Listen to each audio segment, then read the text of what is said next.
This is Virtuoso lesson 156 with Bernard Kitchens, and it is December 29, 2015. And let's begin by going through the major scales with 2 octaves each.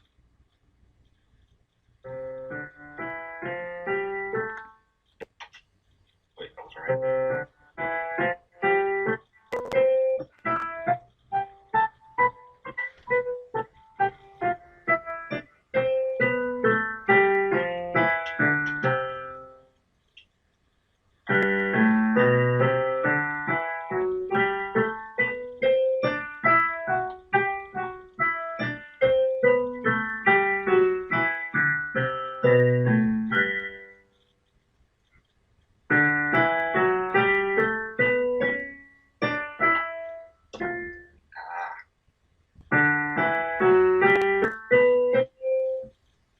It's all right, take your time.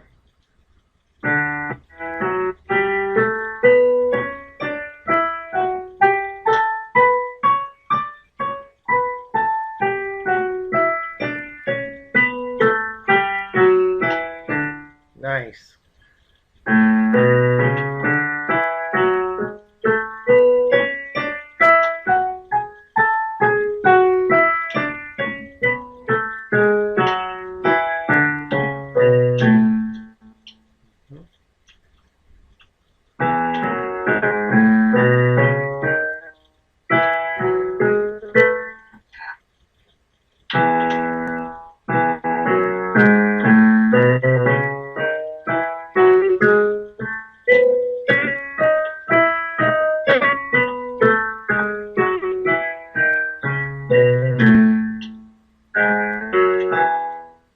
Good.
No, try again, go again.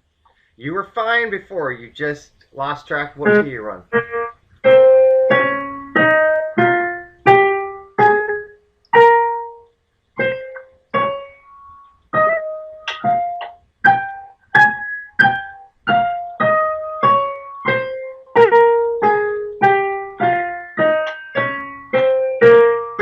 Nice.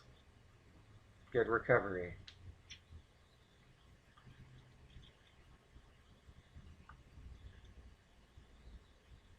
No, you were a minute. You were on blue. No, which one are you on now? You were on blue. Oh, Yeah, there you go. there we go.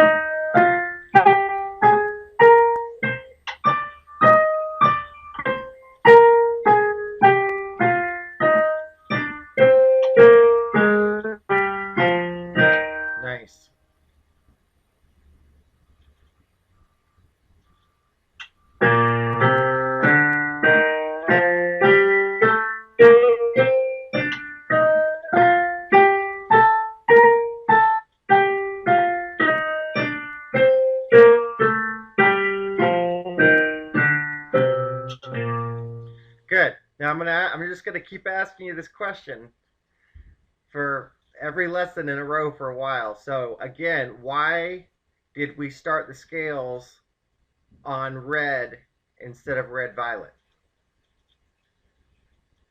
Because the finger pattern is the same for the first 6.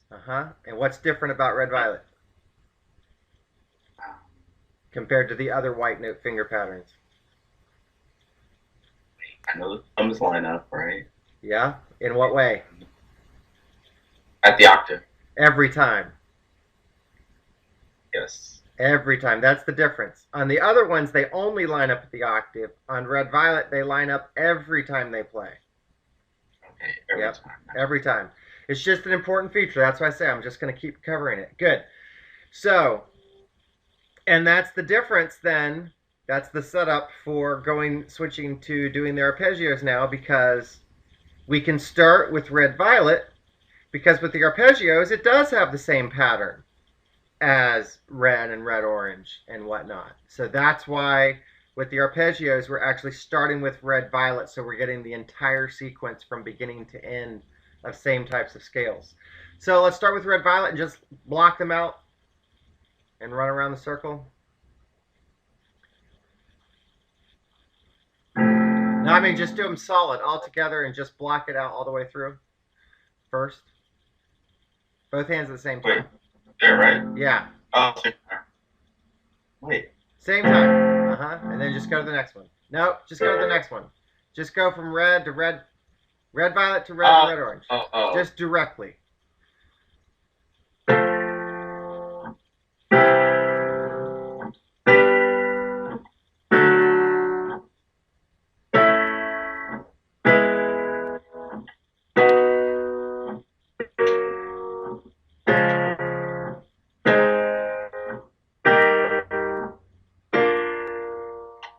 Yeah, and one of the reasons why I'm having you do these arpeggios in as many different ways as possible is so that your eyes keep locking in on the structure of those chords.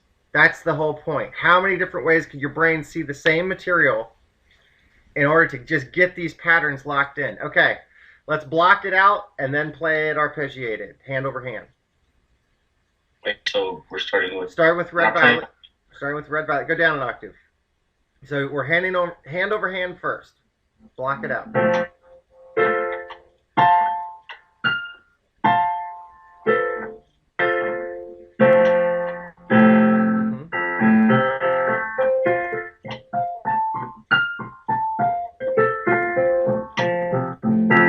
Now stop for just a second. That was F, correct? Yes. Yeah. So now I want you to continue on, but say the alphabet names. Okay, so we got C. Okay.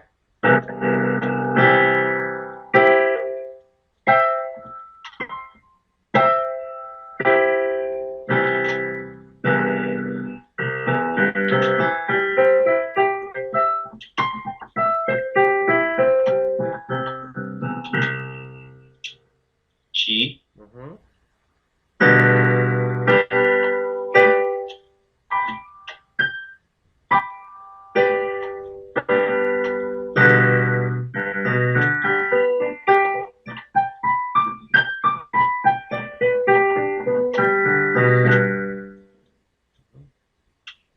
D.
Okay?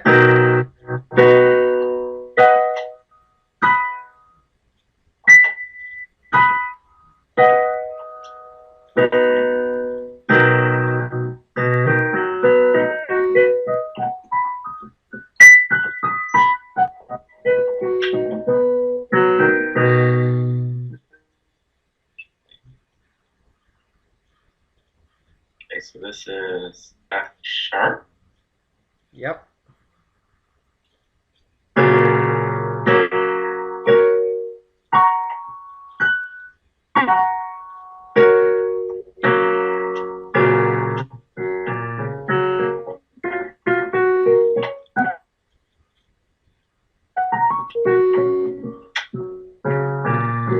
Good. Stop right there for a second. That was F sharp, right? Mm-hmm. Since that's a black note, and that was your first black note, that could also be viewed as G flat. Okay? Coming from the other side. So even though we haven't gone over that, let's just accept that as a fact, okay? Okay. Play it again and think of it as G flat. Just play it again. Same speed.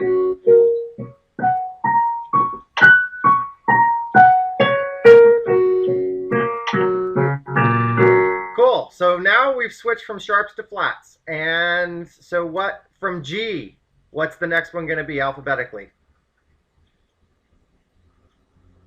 It's going to be C sharp. No, can't be C. Just think about it. 5 alphabet letters from G. Just count in your head. Don't even think about flats or sharps. Just G, A, B, C, D. Right? So it's D flat. And it's blue-green. You're going from green to blue-green.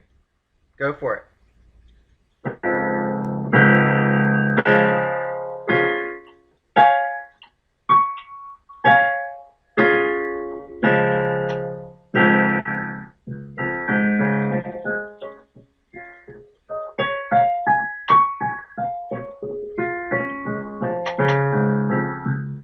Cool. What's after D?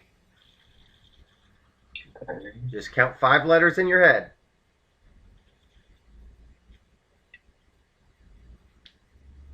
E? Nope. Wait, no. Start with D. D. D, E, F, G, A. Okay. Don't count keys. Just think of it in your head. Just count 5 letters and then say, I'm on flat, so it's going to be A flat. You don't even have to look at the keys. You just think about it in your head. I know I'm sort of jumping through, but I'm just trying to get you to think about a process. That's all. So A flat, and after blue-green is blue, so A flat must be blue. Okay. Mm-hmm.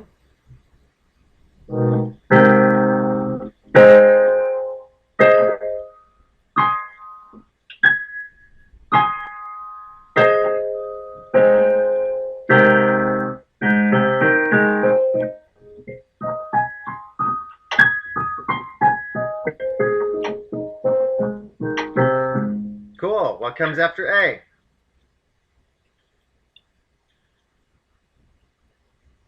E. E, which is blue-violet. So you already know where to go. It's just putting these alphabet names to them. Yeah.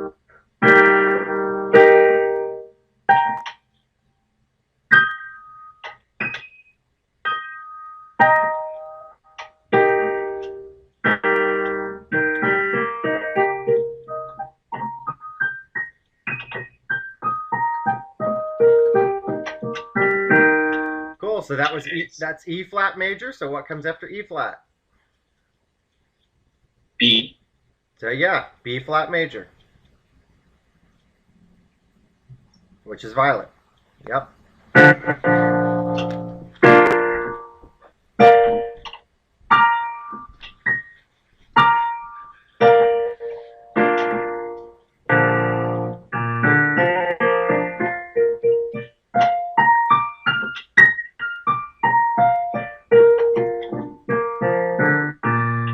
Nice.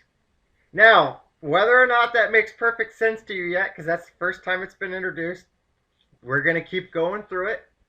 But essentially, green is the opposite on the color wheel from red, because red and green are complementary colors. And it's at green where we switched over from sharps to flats. And it's not the only place. You can do it in other locations, but that's a very obvious place to do it. And so that's why we did it. Anyway, kind of like a forward, you can go around the color circle one way to the midpoint or the other way. You see what I'm saying? Yeah, so depending on which way I go, it's a sharp or a flat. That's right. If you're going clockwise, it's sharp. If you're going counterclockwise, it's flat. And we're going to keep going over that. So it's not like it's one pass and you're supposed to remember all that. I'm just setting the stage because I want to evolve this theory of why the historical system has been what it is so that you can actually speak the language over time. It's not instantaneous. This is a step process, just like everything else has been. Okay, so let's go back, and now let's work on playing both hands simultaneously on the arpeggio. So let's go back to F. Say it out loud again. So it's red, violet, F. Start low, stay low. And you don't have to go that one. You can go one up if you want, either way. But so expanded hand positions here. And instead of doing it one hand at a time to start, I want to just jump right in with both hands simultaneously. 1, 2, 3 fingers, right? Okay. So expand to the octave in each hand. Expand out from red, violet to red, violet. Put your thumbs together on the same note. Put your thumbs together on the exact same note. Yeah. Okay, and then where's your 2 and 3 fingers in the right hand? There. On the chord. There you go. Okay. We're just going to jump into it.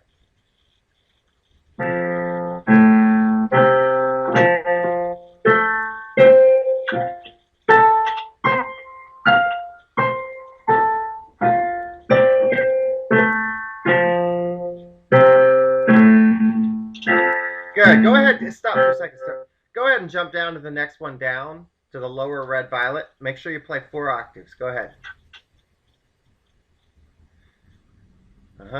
Jump right in.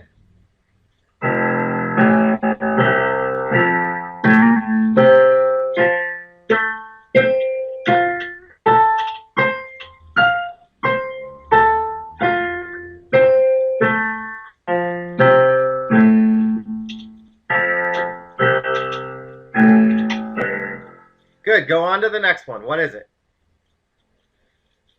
Next one is C. Good. And that was really good, by the way. You just keep pushing through. Try to keep that same pace. Even if you feel unsure, just keep moving.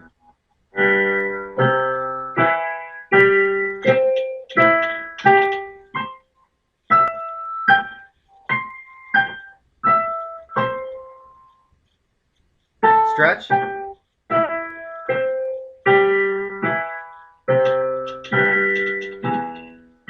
Nice. Go down to the next one. What is it? This is A. No. What comes after C? Oh, wait. No. G. G. Good.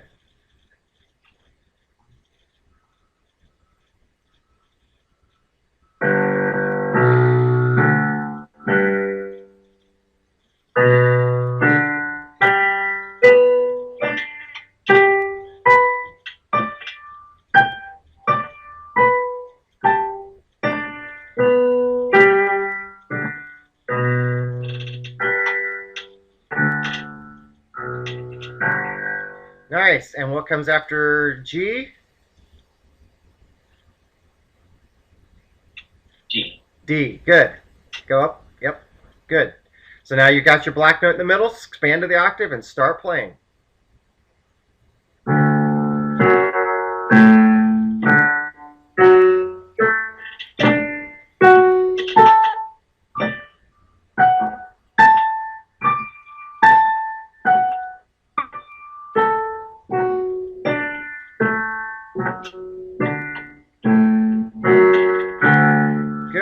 Go down to the next one. What is it?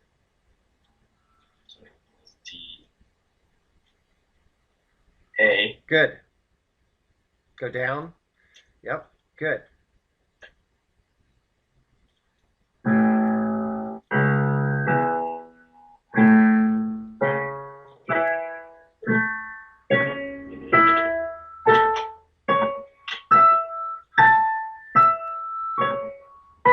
Stretch right there to A. Yep.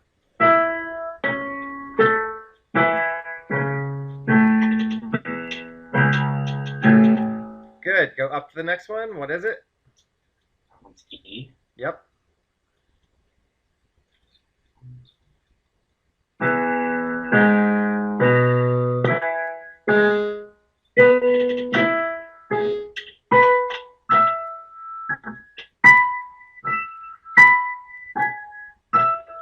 Stretch. Stretch to the white note. Uh-huh.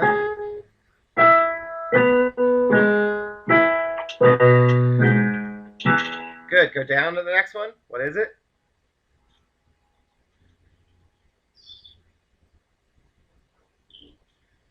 You just did E, so what's next? B. Yes.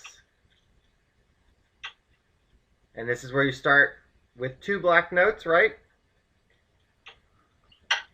Still the same finger pattern. 1, 2, 3 in both hands. Uh-huh. Stretch. Out. No. Uh-huh. You still got to get that chord. What's that chord? Wait, it's nope. No, 2 black notes. That note. Right. Okay. Okay. 3s and 2s together. 3s and 2s. Expand to the octave. Uh-huh. There you go. Good.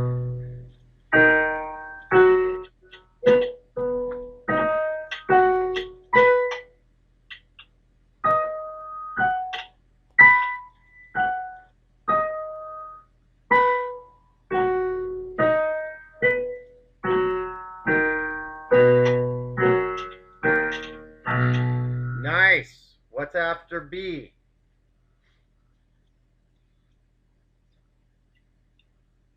F sharp. F sharp. Good. Go down. And it's still, since it's all black notes, we can still use the 1, 2, 3 pattern. Because it's a solid surface, right?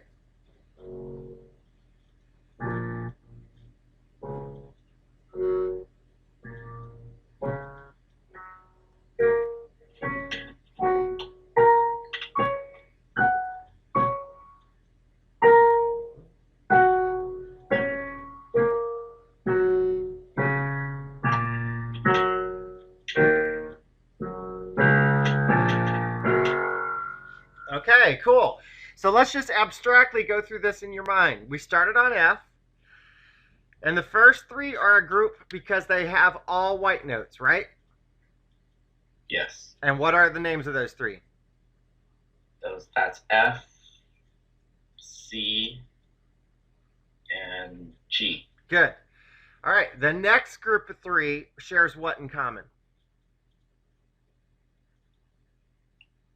Oh, they have a black note in the middle. In the middle. And what are the names of those 3? That is D, A, yeah. E? Yeah, D-A-E. Yep. Okay. The next one, what's unique about it? Just it's not a group, it's just one by itself. 2 black notes. 2 black notes. One starts on a white note, 2 black notes. Good. And the next one after that? Also 3 unique. black notes. What? 3 black notes? 3 black notes. Yeah. So we've covered 4 different groups. All whites, 1 black note in the middle, still starting, and then 1 that starts on a white with 2 black notes, and then 3 black notes. Let's go through them again. So name them out loud, what the groups are, and name the names of within the group. Wait. So the first group is what? All whites. And what are the names? Oh, all whites. F, G. Nope. No.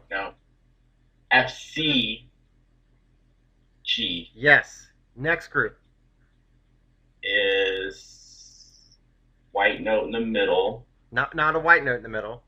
Black note in the middle. Right. Sorry. Yeah, it's all good. It's D, A, E. Yeah. And then the next one is, let's call it a group. How many? Just the Yep. And what is it? What's the name of two it? black. B. B. 2 black notes, yeah. And then the next one after that? Is F sharp. And what's unique about it? All 3 black notes. Good. Let's do it one more time. 4 groups. Okay, so we have all white. We have F, C, G. Then we have white black note in the middle, and that is D, A, E. Yep. We have the one group that's 2 black notes, and then we have. And what's the name of it?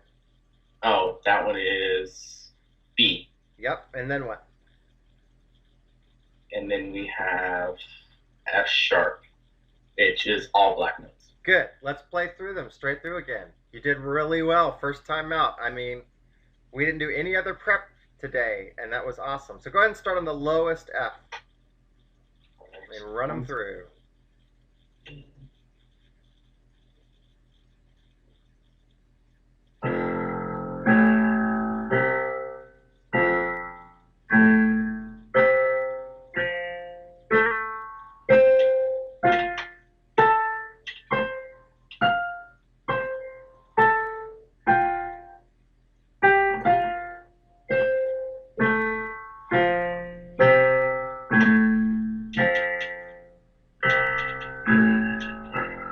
Good. And go up. What's the next one? C. Good.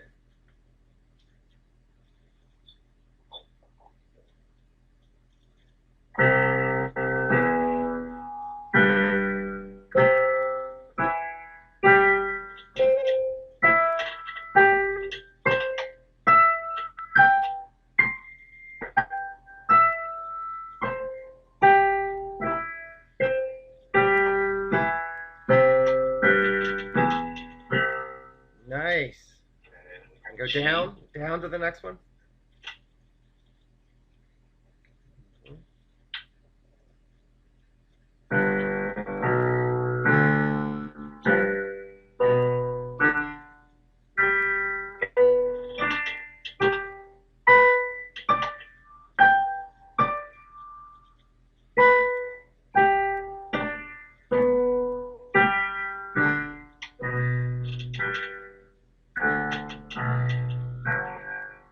Good. Go up to the next one. What is it? So it's T. Yep. Jump right in.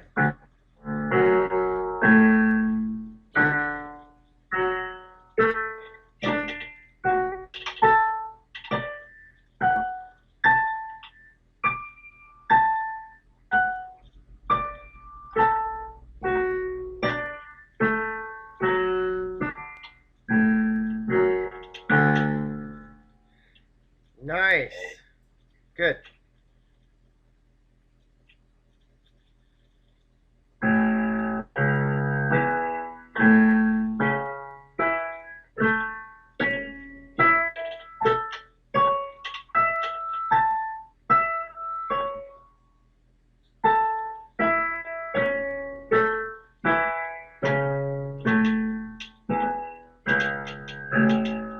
Nice.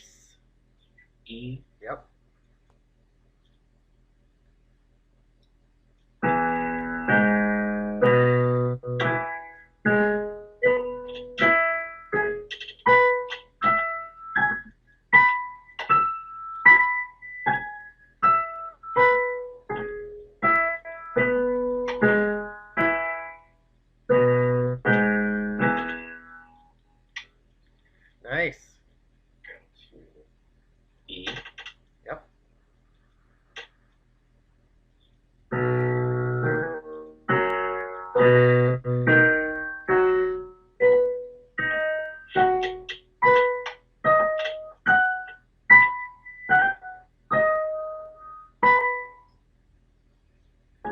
Stretch.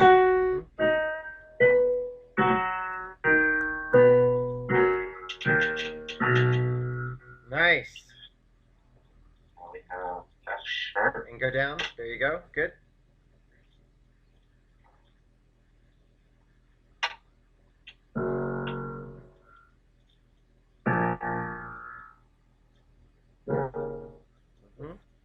You got it. Stretch the octave.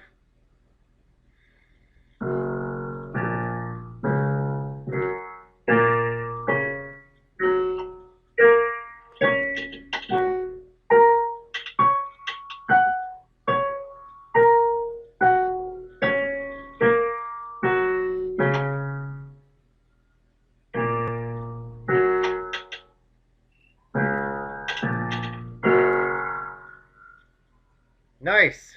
And so in all of the scales, we never put a thumb on a black note, right? Right. Why are we allowed to put a thumb on a black note on this F sharp arpeggio? Because they're all the same level. That's right. Height, I guess. Yeah, it's all the same. Yeah, it's all the same surface. And so the point being, that what that says is that your thumb, the entire roll of your thumb with scales and arpeggios, is that it is a pivot finger. And you're trying to achieve patterns that allow the pivot to work properly. And so you're going to see this come into action a little bit more later. Let's go through these at least one more time. So start again at the beginning and say it out loud again. What's the first one? F. Okay.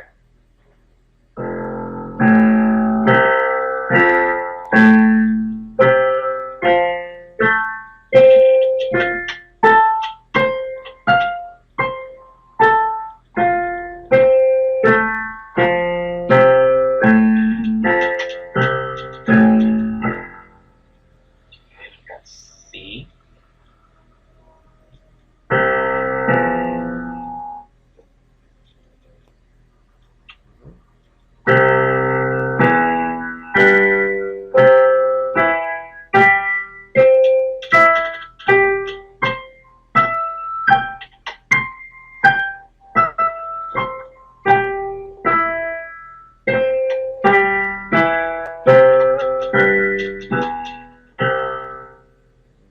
Good. Go down to the next one.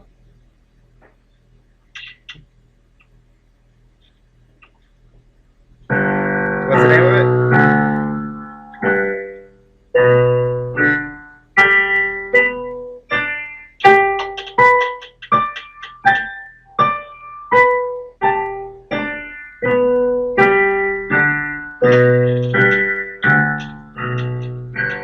Good. What was that you just played?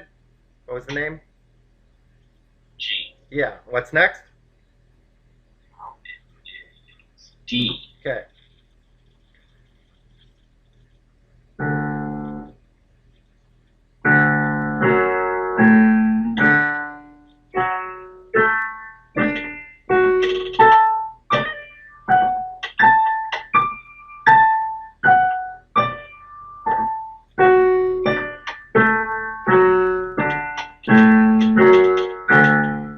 Nice. What's next?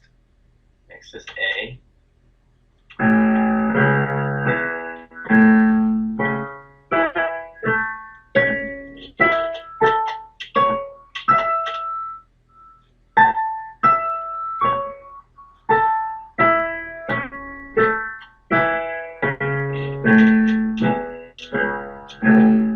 Nice.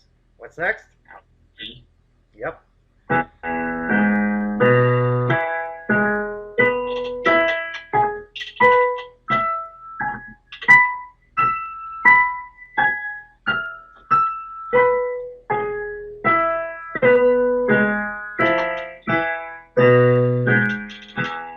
Good. Next. Going down. B. B. Yep.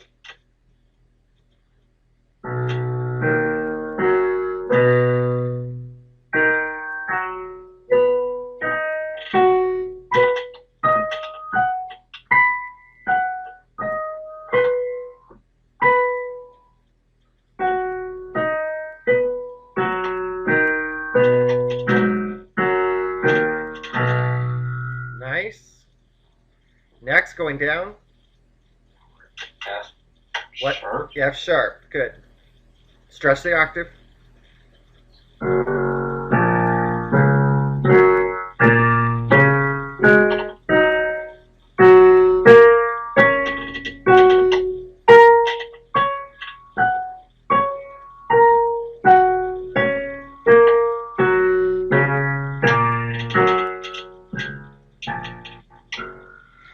All right, that was F sharp and it was green, right?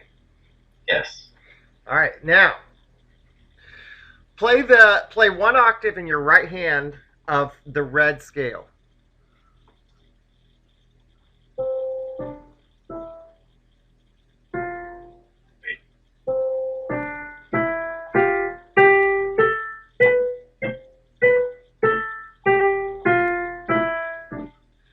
Nice. So what that was a finger pattern of 1, 2, 3, and 1, 2, 3, 4, right?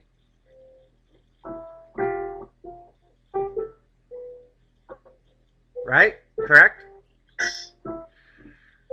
So basically that set up two options in order to get to the octave. We had you either used 1, 2, and 3 fingers or 1, 2, 3, and 4 fingers. We're going to see a similar thing now with arpeggios, that we can involve the fourth finger. So we're going to see why. Because the reason you needed a fourth finger there is because you had to cover a larger distance. In one way or another, you had to cover a larger distance to ultimately get to the octave. So, same principle is going to apply. So let's go. What's after green? What key is next? Okay, so Let's just go with colors. Green. What's next?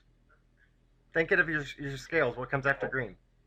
wait, comes after green is blue-green. Blue-green. Okay. So if green was F sharp and we're going alphabetically, what would the next sharp key be? Just count. C. C. So that would be C sharp. Play the chord that goes with that. With your right, everything right hand right now. Everything right hand. Okay. So again, go back to F sharp. Play that chord. Yep. And F sharp, as we already discovered, could also be G flat. G flat. So if we were going from G flat, count 5 alphabetical names. And what do we end up with?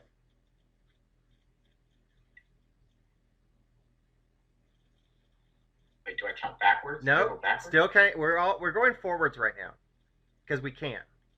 You can go either way, but we're going forwards because we're choosing to go in the clockwise directions. So that would be D. D flat. Flat. Yeah. Now that note that we're saying is either C sharp or D flat. Do you see that is indeed so? Yes. Yeah. So I just wanted you to be able to recognize that whether you call it C sharp or D flat, or no matter how you go about getting there from either F sharp or G flat, you're still going to arrive at the same answer. That's important to recognize. So that's why I say I'm just going to keep going over this stuff so that the structure will begin to become more apparent to you. Okay. So play that chord again, that C sharp chord. Now, here's the thing. We have a white note again, right? Uh-huh. But it's not the starting note. It's in the middle.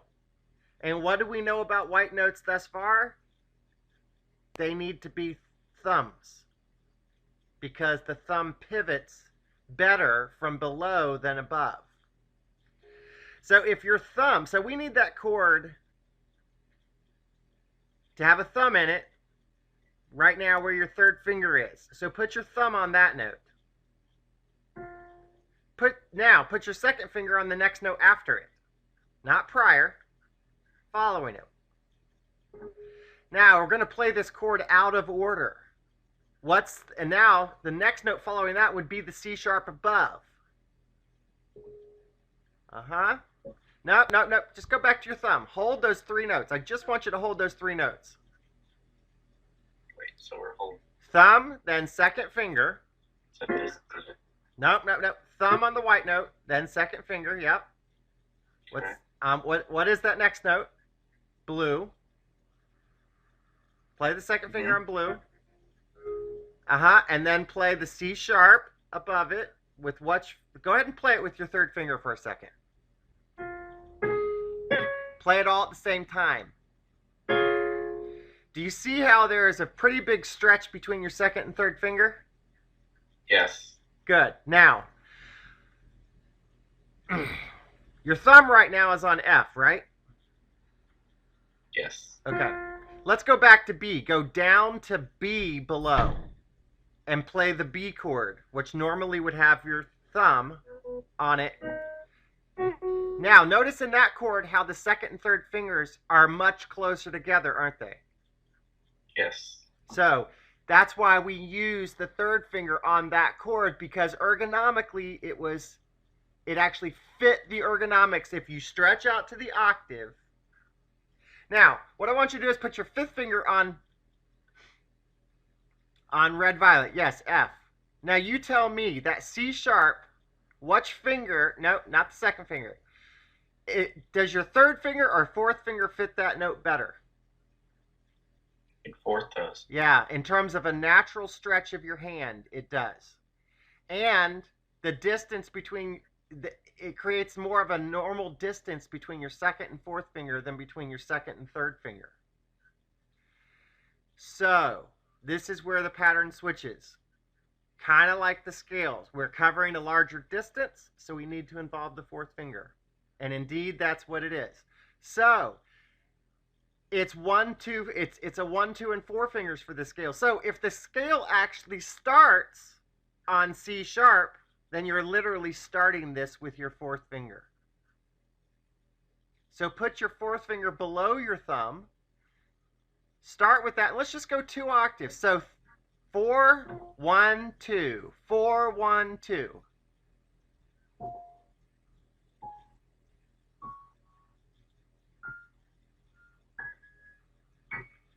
And back down. To thumb. 4, 2, 1. 4, 2, 1. No third fingers. 4, 2, 1. 4, 2, 1. Stop. Go again. Just 2 octaves. 1. No, start. So you're starting with your fourth finger. Because we're actually not playing the key of, it's not an F. We're playing C sharp.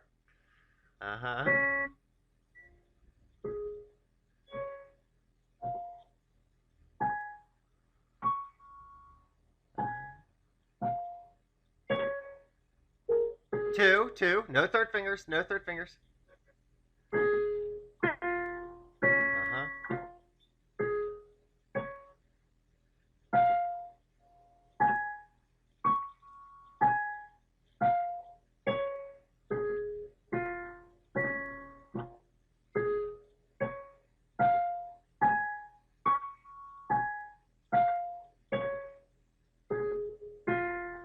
Cool. Go down 1 more octave. And so fourth finger starts, and now let's play 4 octaves with the right hand.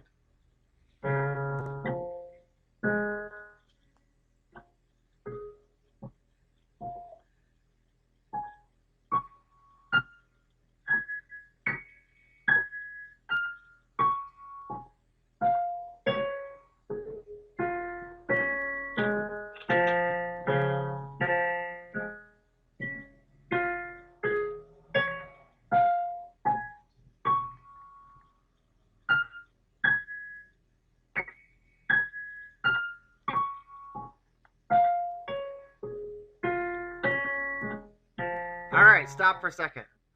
Now, if that's what we had, if it was all about positioning the thumb on a white note for the pivot in the right hand, then we could say that the argument's going to be exactly the same for the left hand. So, let's put your thumb again on F in the left hand. Go up an octave.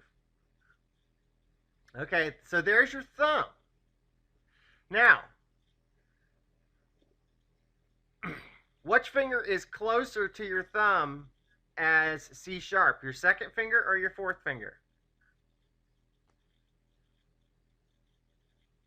Closest? Mm-hmm. The C sharp below your thumb right now. We're not going to use third fingers. Play the C sharp, the blue-green note. Is your fourth finger closer to your thumb or is your second finger? My second finger. Yeah, so play your second finger on it. So go 2, 1. Now put your fourth finger on the next note of that chord. And then second finger, and then stop. Play that second and fourth finger. So again, that same gap that was covered in the right hand with 2 and 4 is now covered by 2 and 4 in the left hand. So just like what we've been doing with all the other arpeggios, where 2 and 3s were always opposing each other, now 2 and 4s are opposing each other in the exact same locations. You see what I'm saying? So no third finger. Start with second finger. Start with second finger. Wait, where? On the C sharp. Oh. Where? Okay. And drop down an octave. Drop down an octave, and let's play 2 octaves. Start with second finger. So,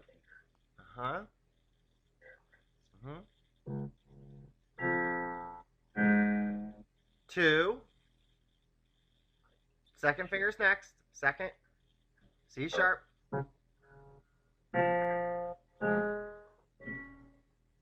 And second finger. Start right there on the second finger and go down. 2, 4, 1. 2, 4, 1. No, stretch it. 2, 4, 1, 2, 4, 1, and stop right there on 2. Go back up.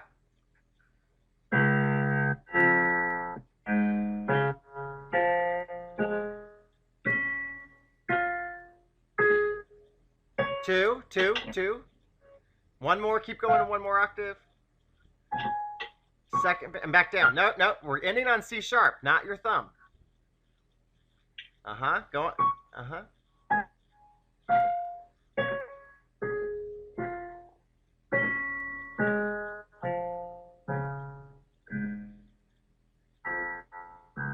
Good.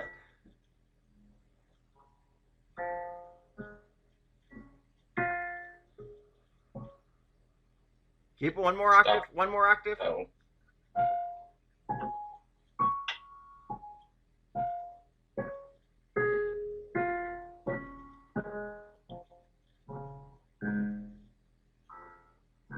Let's go back to right hand. Since you started with left on second finger, your right hand has to start on 4. Go down an octave.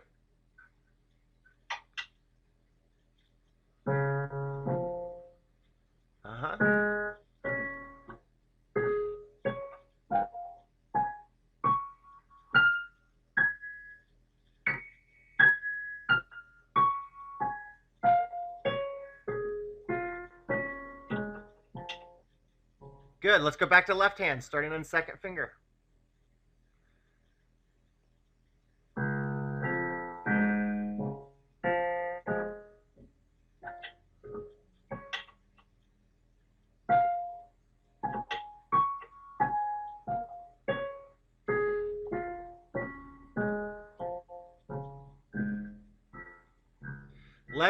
Stop for a second. Let's try both hands together. Second finger in left hand. Second finger in the left hand. Got to set it up. Second finger in the left hand. Second finger. Fourth finger in the right hand.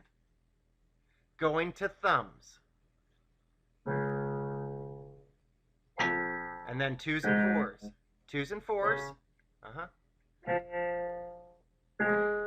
2s and 4s. There you go. 2s and 4s. 2s and 4s. And go back down.